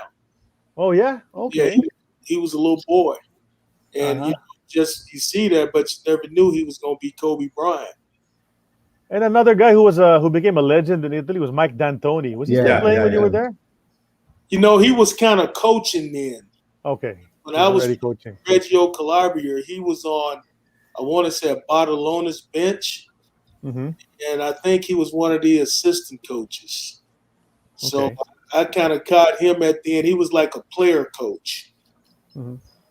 What stood out for you? I'm just gonna go back to your Philippine stint. What stood out for you, or what do you remember most about playing in the Philippines? About the style of play in the PBA? Well, what stood out, I thought the fans was just the best. I mean, you know, the place was all. I never played in front of it in an empty stadium. It was the Ultra, right? Yep, the Ultra, right. Right. I mean, it was always energetic. They were always up for the game. If they was cheering for me or cheering against me, if you was cheering against me, I took it as you was cheering for me. You know, I mean, but it was that's one of my great experience as a player, other than playing against all of the great players there. But the atmosphere was very, very great, and the people were so friendly and nice. You know, I had a great time playing there. Nice people. Do you remember anybody who stood out for you from the local players, like from the other teams, aside from, of course, your teammates? Some of them were really good, but did anyone leave an impression on you that this guy's really good? Well, a lot of the guys that I played with, like I said, I can't remember their names, you know. And of course, you know, I remember Jaworski.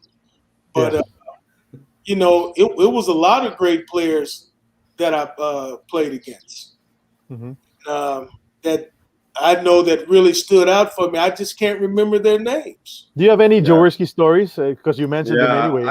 I wanted to ask who welcomed you. I think Sid usually asks this, but who welcomed you to the PBA? Who gave you your first hit? I'm sure it was Jaworski. Every time we played, he would go under me and knock me out of the air or something, you know. Same memories for Harold Keeling. You heard him. Yeah. It was always Jaworski. You know, off the court, he was a great guy, but on the court, if you had a fast break, you knew he was going to do something. You always look at your rear view mirror if he's behind you, right? Give you that karate chop. You got to put your crash helmet on. It's going to be a crash. One of your championship games against Ginebra, 86, that went into double overtime. I think that's the game where both you and Harold scored 50 each. But you lost it. Sonny Jaworski played those every minute of that game, 58 minutes, including the two overtime periods, and he was already 40 years old during that time, and he played without relief. Were you aware already that at that time he was 40 years old, a living legend, and they called him the living legend? Yeah, and what could you say about his conditioning? You know, that was one of the stories. You know, everybody, you know, updated me on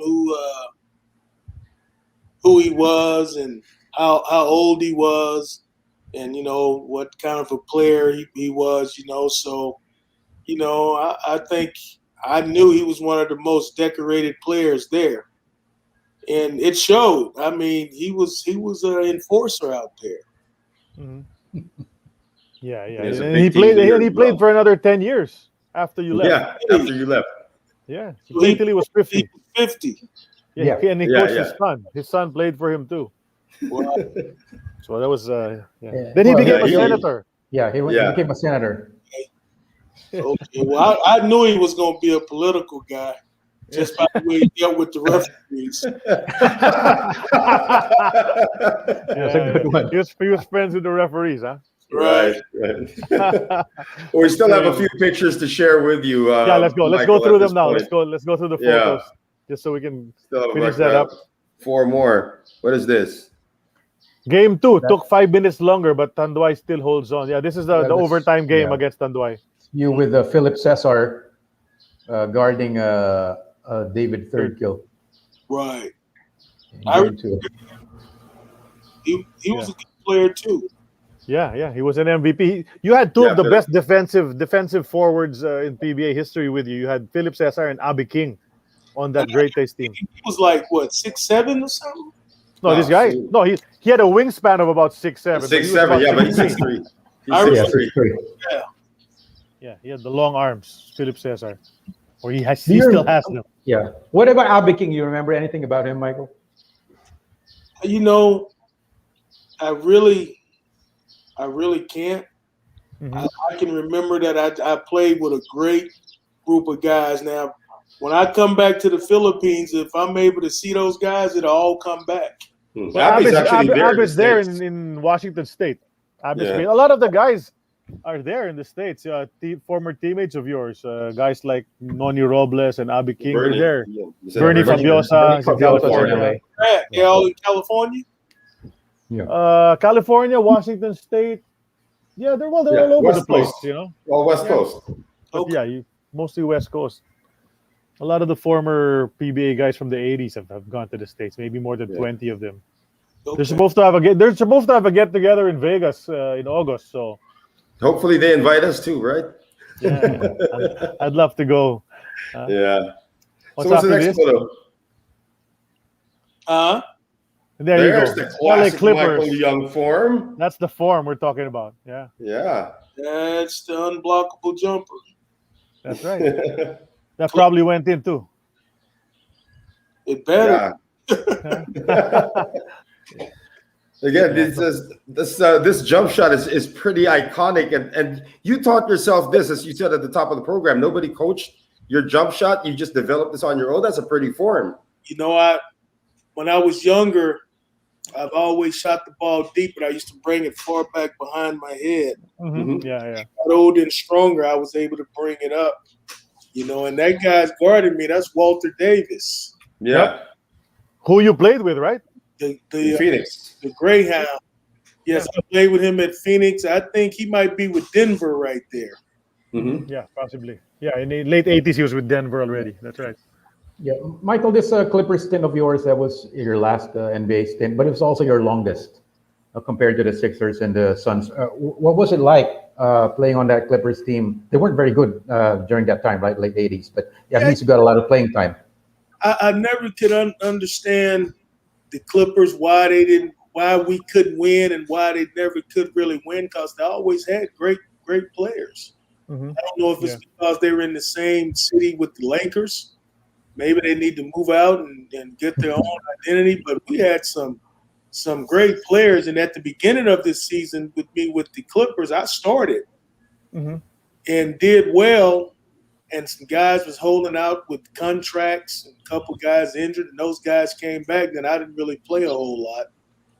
And they were trying to get me. They was trying to sign me again to come back, and I didn't want to do it because I wanted to play. Right. I had bigger contracts in Europe. Mm-hmm. You played for John McLeod, Matty Gukas, and Don Casey. These are your three coaches in the NBA. Which of them left the biggest impression on you? Matt Glucas with the 76ers. Yeah. Mm-hmm. Matty Gukas, yeah. But eventually he went to Orlando. Right. Well, I think he's still on the panel of Orlando until now, the TV panel. Because the president of the team or something, he came from Philadelphia too. That's right, Pat Williams. Yes. Yeah. Pat Williams is a great guy, man. He and his wife adopted a lot of kids.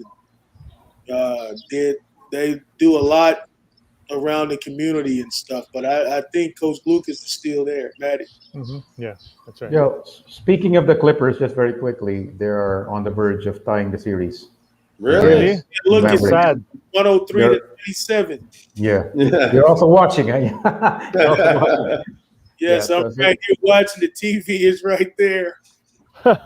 16 seconds left. Well, now it's 104.97. So too bad for Luka. Too bad for Luka. No, it's just a tight series. They'll still win. They're still gonna win that. I hope. Anyway, what's the next photo? Next photo, please. Here you go. They retired your number. Yeah. Right. That's my number retired. That's me standing there. That's my mom next to me. That's my wife. face on top of my jersey there. Mhm. That was a great night. What year was this, Michael? You know, we played Kentucky that night and beat them. I was coaching at U of H. I want to say this was 2000. I can't remember. Mhm. So how did that feel? The arena was full. Yeah, what was that like? What was that like, having your number retired? It was a great feeling. You know, the other players' numbers retired is Elvin Hayes, Akeem Olajuwon, Clyde Drexler, and Otis Birdsong. Mhm. You know, so Wow, that's some great company. Those are big names. Yeah. Yeah. Yeah. You know, pretty good company. it's a lot of good players played for University of Houston. And then eventually, Michael, even so you finished your basketball career. You ended up going back to Houston to actually work for the school, right? Right. That's when, like, right here with my number being retired, I was working there. Mm-hmm. Well, what was your function? I was a strength and conditioning coach. I was director of basketball operations, also, an assistant coach. Okay. So I had during that tenure, I had 3 different titles. Okay. Was that your last? Because you told me you're retired already now, right?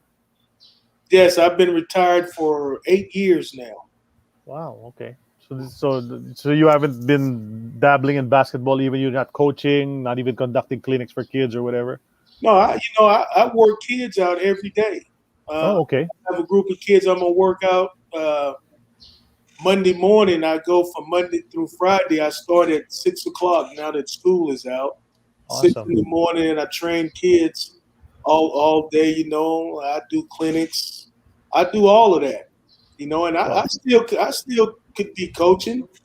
I just moved on. Yeah. I'm around the game. Yeah, that's right. You can't shake that basketball bug, huh? It's still there. Yeah, you know, my sons play, so. Yeah. And then your son did play in the NBA as well, Joseph. Mm-hmm. Played for the Pacers, so they did follow in your footsteps. I wanted to ask you something because I chanced upon an article that involved something about the police. You were at a store somewhere, and a policeman. You had an incident with a policeman. You know, I mean, would you care to talk about that shortly? What happened there, and what came out of that? You know, around Christmas time, Jordan always put out this new shoe.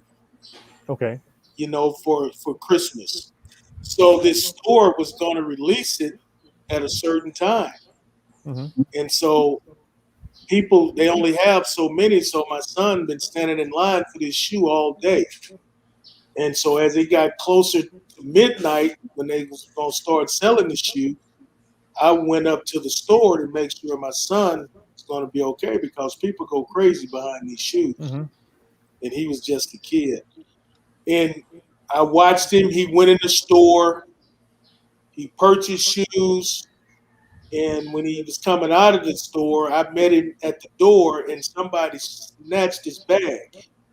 Wow. And the police grabbed the person and got the shoes and gave them to me.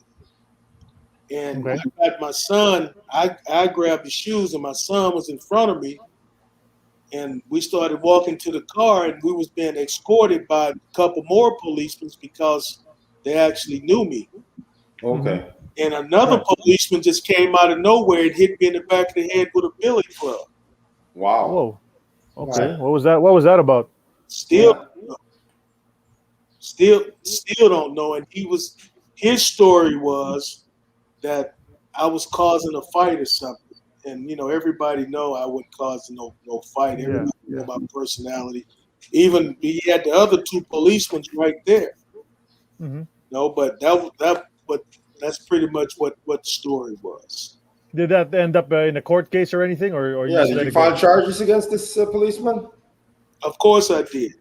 Mm-hmm. Yeah. He hit me in the top of the head with one of them sticks, man, and kind of split me open there. Oh yeah, wow. You know, it went on through a court, and I won. So how'd that wind up? I won the case, and we moved on. Yeah. Okay. Yeah. Well. Okay. All right. Well, actually, when you search for Michael Young, it's mostly basketball. Then this one article pops up about that. Right. You know. Yeah. So. Right. Yeah. Well, Yeah, at least that's all cleared up.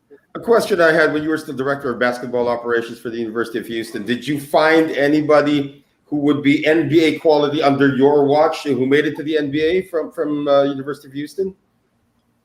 We had Andre Owens.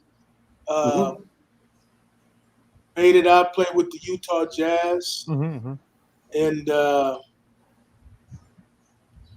that's about it. Alton Ford made it out. He got drafted and played with the Phoenix Suns, but Alton Ford, he passed about 3 years ago. Oh. Okay. But he played with the Phoenix Suns, and a lot more of the other guys, they played overseas in Europe somewhere or in Brazil and places like that. And you won a couple of championships. Yeah. Go ahead, Sid. No, what's the biggest difference now? I mean, the recruiting landscape in the NCAA, especially with all of this one and done players, and there are also options for highly recruited players to just go to another league first before jumping into the NBA. What are the challenges now for colleges to recruit players? Well, I mean, it's still a lot of good players out there. You have a lot of these players that you see that's going one and done or whatever. A lot of those players are not good as the players that stay for 4 years. It's just all about opportunity, and it's based off of upside. They see a kid now and say, well, in 5 years, we know he should be here. So we'll draft him, bring him in, train him. In 5 years, we're going to have us a big time player. But it really makes college recruiting hard, and I mean, it's tough. They're going to win with that, because if you can leave high school or go to college for 1 year and become a millionaire, why not? Why would I stay for 4? Yeah. Because the big picture is to do something you love, to play basketball at the highest level and get paid for it. Right. Yeah. Yeah, it's just a different era now, right? It is. Even the players have a different attitude now to a lot of things. So Yeah. something you have to deal with. There's one more photo, I think, on the slide. Yes, There you go. that's the one. There you That's go. the one. That Talk about beautiful this photo. Talk about this photo now. Well, I have on sweatsuit. I was still coaching at University of Houston, and Coach Lewis was there that day as well.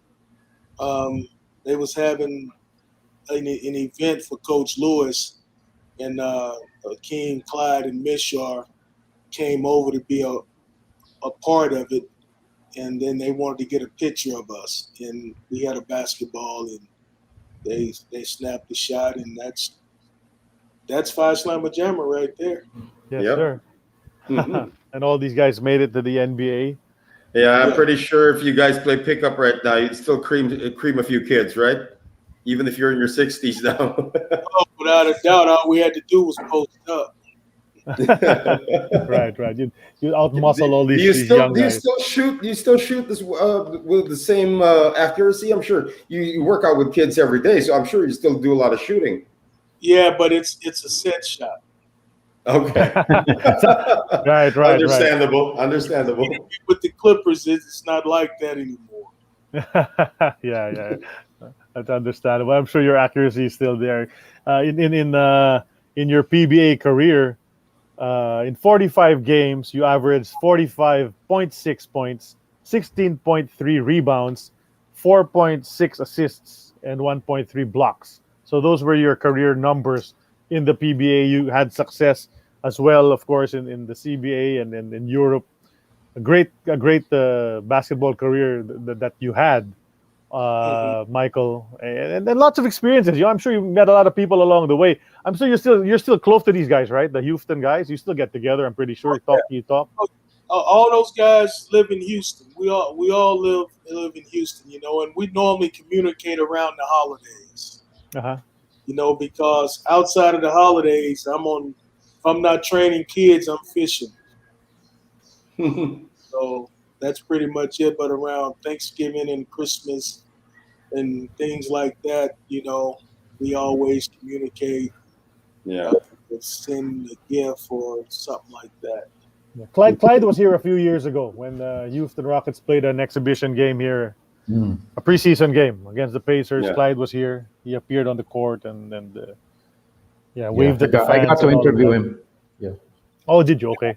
Now, is the still the stadium, or you have a new stadium? There's a new stadium now. Although they don't use the Ultra much anymore now. They did for the Southeast Asian games last year, but it's not the main one. We got two new stadiums. One is pretty much state of the art. That's where the Houston Rockets and the Indiana Pacers played. It's called the Mall of Asia Arena. It's a pretty NBA standard according to the NBA people who came here. Okay. Yeah. The other one's the old place. Yeah, I just had a question about this picture because, of course, Akeem Olajuwon and Clyde Drexler translated the winning tradition of the University of Houston to the NBA when they won 2 championships with the Houston Rockets. How was that like being from Houston and seeing your 2 Phi Slamma Jamma teammates team up and win 2 NBA championships? So Clyde won 1, yeah. Clyde won 1, and then Clyde won 1. I was very happy for him, and of course, during those series, I was at all of the games, and I got a chance to witness it. But I was very happy to watch that, and we even talked about back in the day, the Rockets could have really recruited a lot of U of H guys to the Rockets team, of course, and could have had a lot of success. But those guys did a great job, and for them to do that right at home, and I call it home for Akeem now, but it's been home for Clyde. I think that tops your career off right there. I mean, it couldn't have ended a better way. So that's great, man. Lots of nice stories from Michael Young. Okay, one of the greatest imports that ever played in the PBA, and the fans are very happy to see you again, Mike, because they were wondering what's going on. That's the thing with the imports. They lose touch, but lately, I know that Michael Hackett's been here, Dexter Schaus, and all these guys, and then we're happy that you're able to, you're able to share your stories with all of us. There's a segment here on an eternity of basketball, Michael. We call it X's or O's. I'm just going to give you a bunch of choices, and then you tell me which one is your choice. Okay. And without having to explain, So let's just go through them one by one right now. Let's go. Okay. The first one is 1983 NC State or 1984 Georgetown.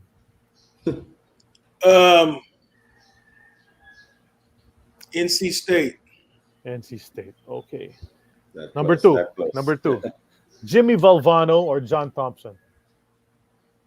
John Thompson. John Thompson. Okay. Clyde Drexler or Larry Michaud. Clyde Drexler. Clyde Drexler. 1984 draft. I'm pretty sure where you're going to go with this, but I need to ask this. 1984 draft. Hakeem Olajuwon first pick. Michael Jordan third pick. Hakeem Olajuwon first pick. All right. Of course. Yeah, I was pretty sure. Sam Bowie second pick. There you go. Yeah. Sam Bowie second pick. Yeah. How about this one? John McLeod or Matty Gukas? Matty Gukas. Oh, both of those guys were great. Okay. Yeah, okay. Yeah, and colorful characters on TV as well. Walter Davis or Andrew Toney? Andrew. Ooh, yeah. Andrew Toney. Okay. That's a sacrilegious question, actually. I think that was a sacrilegious. Walter Davis was a 6-time All-Star. Andrew Toney but twice. I think Andrew Toney should have been, if he had played a longer career, should have been in the 50 greatest. Yeah. Could have been. Okay, next. Ron Harper or Danny Manning? Danny Manning. Danny Manning. Charles Smith or Ken Norman? Ooh. Charles Smith. Charles Smith. Okay. Clipper boys. Now we're going to go to the Philippines, go to the PBA. Let's see if you remember. Abit Gidaben or Yoyo Villamin? Well, I can remember the name Abit Gidaben. Abit Gidaben. Yeah, he is big. Okay. Now you told me you remember Philip. So Philip Cesar or Abit Gidaben? Philip. Philip. Okay. How about you don't remember Abby King, so I won't ask this other question. Okay. Ricardo Brown or Alan Kaidik? Uh, I loved Alan Cuddy. I'd take Alan because he was a Alan. great young player. Yep, he was Rookie of the Year that year. You were here. Okay. Yeah. Tito Eduque or Baby Dalupan? Those are your coaches here. Tito. Tito. Okay, the man in white. Okay. Okay. Team manager of Great Taste, IG Gotao, or team manager of Manila Beer, Andy Howe? I'm pretty sure what you're going to say here. Okay. Andy Howe. Andy Howe. Yeah, Andy Howe. Okay. Do you remember Mon Fernandez? Yes. Mon Fernandez or Sonny Jaworski?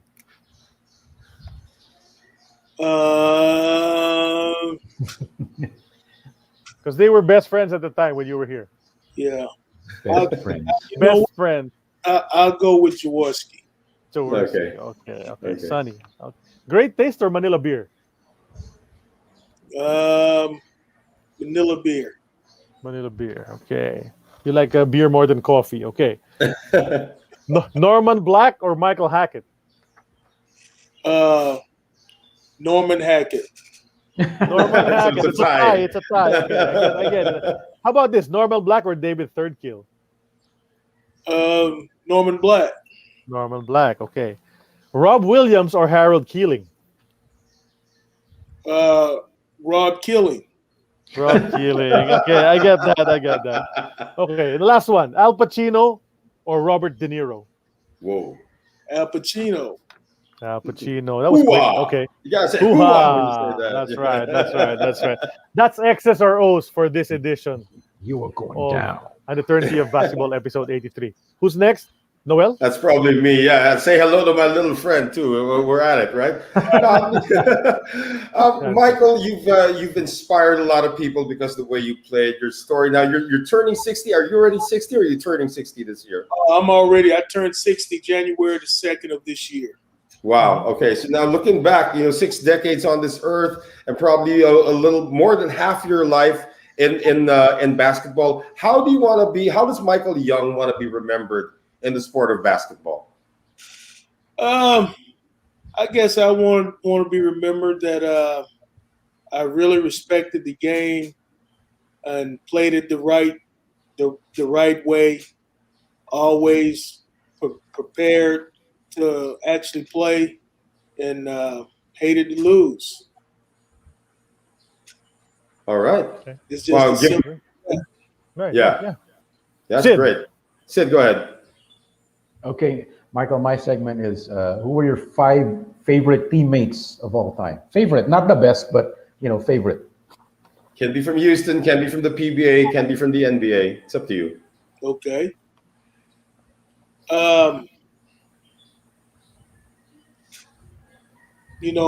Clyde Drexler, Keem Olajuwon,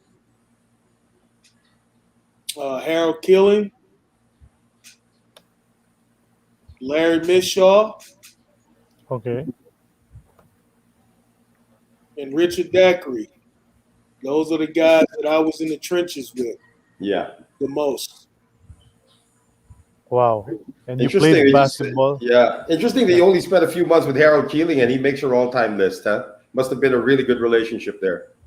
Yeah, and we had a relationship also a little bit after the Philippines. But Harold was just a great guy. He was a great guy to me on and off the court. Well, you're a great guy because Andy Howe and Harold Keeling dropped in and they both named their Their sons children. after you. Yeah. So you must be a great guy, Michael. And you've been a great guest Yeah. today on episode 83 of An Eternity of Basketball. Thanks for joining us on this episode and sharing your stories with us. After that long stint of yours in basketball, I'm sure there are some people you'd like to acknowledge or to thank in your basketball journey. You can do that now.